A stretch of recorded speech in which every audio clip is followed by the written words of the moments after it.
یہاں پر یہ بات میں آپ کو بتاتا چلوں کہ یہ وہ 3 لوگ تھے جو کہ اپنی قوم میں بڑا ہی اپنا ایک مرتبہ اور اثر و رسوخ رکھتے تھے، لیکن گویا کیونکہ وہ ایمان لے آ چکے تھے اور حضرت ہود علیہ السلام کی بات مان چکے تھے، اس وجہ سے وہاں کے لوگوں نے یعنی قوم عاد نے ان تینوں کو بھی جھٹلا دیا جو کہ ان میں سے ہی تھے۔ بہرحال اللہ تبارک و تعالیٰ نے ان لوگوں کو آزمائش میں مبتلا کیا اور ان لوگوں کو تنبیہ کرنے کے لیے 3 سال تک قحط سالی کی۔ اب 3 سال تک یہاں بارش برسنا بند ہو گئی، اناج اگنا بند ہو گئے، مویشی جب تک آپ کھاتے رہو گے کاٹتے رہو گے، 3 سال کا عرصہ ہے، اتنے لوگ ہیں، کتنے مویشی ہوں گے؟ ان میں مویشی مرتے بھی ہیں، موسم کا بھی حال ہوتا ہے، مویشی بھی جو ہے وہ مرنا شروع ہو گئے، کنویں خشک ہو گئے، یہاں تک کہ کسی کے گھر اولاد بھی نہ ہوئی، اتنا سخت عذاب۔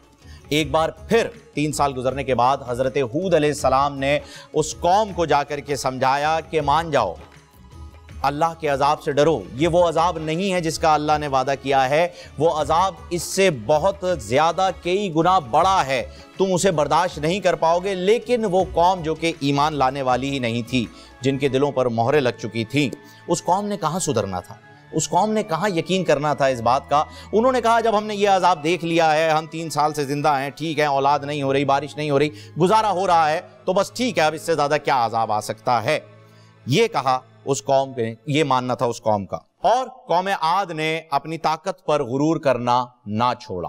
بہرحال اللہ تعالیٰ نے اپنے نبی حضرت ہود علیہ السلام کو حکم دیا کہ اپنے ساتھیوں کو جو کہ اہل ایمان میں سے ہیں انہیں لیں اور اس بستی سے چلے جائیں، کیونکہ ایک نبی پر یہ لازم ہے کہ اللہ تعالیٰ کا حکم مانے۔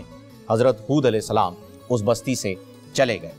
جب حضرت ہود علیہ السلام اس بستی سے تشریف لے جا چکے تھے، تب اچانک سے اس بستی پر کالے بادل چھا گئے۔ اب وہاں کے لوگ بڑے خوش ہوئے، انہیں لگا یہ دیکھو حضرت ہود علیہ السلام گئے ہیں اور یہاں پر کالے بادل آ گئے، یعنی کہ حضرت ہود علیہ السلام کی وجہ سے یہ عذاب نعوذ باللہ رکا ہوا تھا، وہ گئے ہیں، تو اب جو ہے یہ معاملات صحیح ہو جائیں گے، اب بارش بھی آ جائے گی، بادل بھی آ جائیں گے، عذاب وغیرہ کچھ نہیں تھا، اب دیکھو بارش ہونے والی ہے۔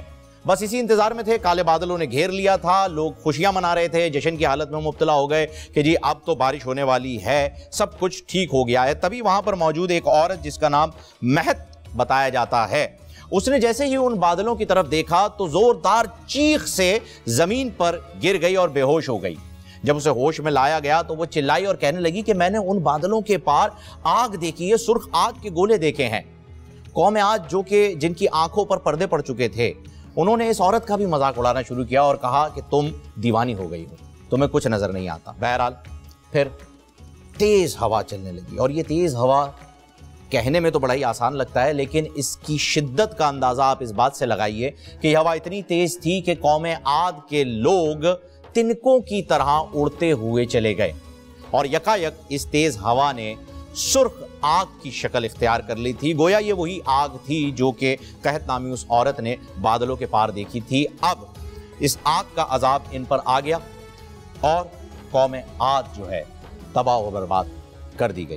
ناظرین کرام، ہمیں ہر وقت، ہر پل، ہر لمحے اللہ تعالیٰ کے عذاب سے بچنے کی دعا جو ہے وہ کرتے رہنے چاہیے کہ ہم سے کوئی ایسا گناہ سرزد نہ ہو جائے کہ ہم پر بھی کوئی عذاب آ جائے۔ بہرحال یہ آندھی روایتوں میں نہیں، قرآن پاک میں بھی یہی آیا ہے کہ یہ آندھی 7 راتوں اور 8 دن تک جاری رہی، جس کی وجہ سے قوم عاد کا کوئی شخص نہ بچ پایا۔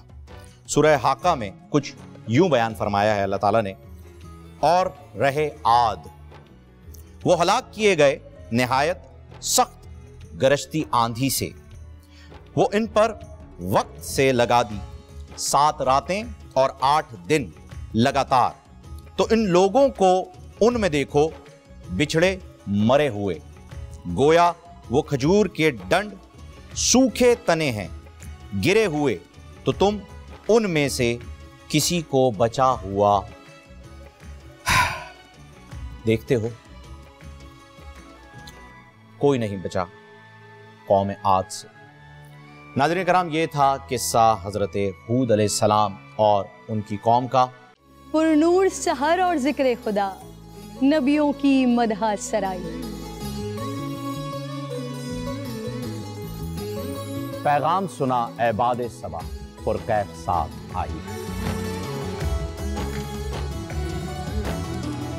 پوشیدہ ہے ایمان کی راہ اللہ کی کتاب مقدس میں۔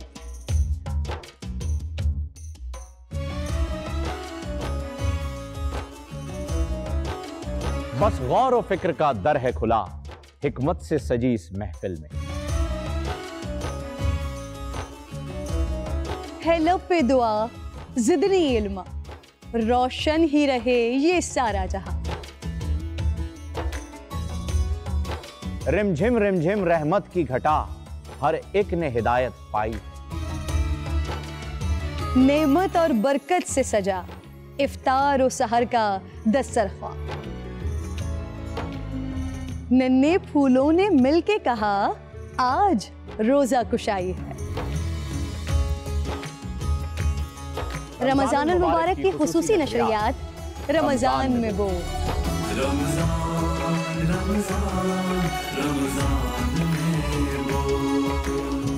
رمضان المبارک کی خصوصی نشریات رمضان میں بول، فہیم خان اور کرن ناز کے ساتھ روزانہ صبح 3 بجے سحر ٹرانسمیشن اور شام 5:30 بجے افطار ٹرانسمیشن، صرف بول انٹرٹینمنٹ پر۔